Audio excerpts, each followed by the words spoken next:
বন্ধুরা, আমরা এবারে শুনব হিঙ্গলগঞ্জ বিধানসভা কেন্দ্রের মাননীয়া মমতা বন্দ্যোপাধ্যায় মনোনীত তৃণমূল কংগ্রেস প্রার্থী আনন্দ সরকারের মুখে হিঙ্গলগঞ্জ উন্নয়ন নিয়ে বেশ কিছু কথা।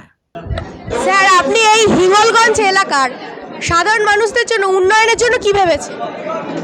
দেখুন, জননেত্রী মমতা বন্দ্যোপাধ্যায় এবং আমাদের সেনাপতি তারা পরিকল্পনা দিনে সুন্দরবনের যে স্বপ্ন, যে আকাঙ্ক্ষা, তারা আগামী দিনে অবশ্যই পূরণ। তা নাহলে আপনারা দেখতে পাচ্ছেন বামফ্রন্টের আমলে ইছা দাসা নদীর ওপরে বিরিষ্ট অবস্থায় পড়েছে।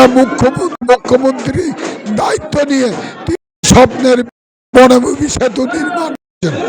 স্যার, এখানকার বেকার ছেলেদের জন্য আপনি কি ভেবেছেন? বেকারত্ব নিয়ে কি বলবেন?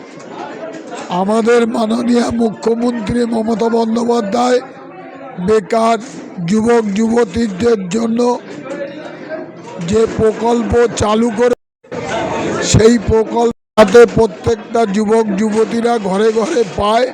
তার জন্যে আমরা সদা সর্বদা চেষ্টা করব এবং আগামী দিনে যাতে এই পশ্চিমবাংলায় বৃহত্তর কলকারখানা এবং শ্রম সৃষ্টির জন্য পরিকল্পনা মাননীয় মুখ্যমন্ত্রী গ্রহণ করেছেন, সেটা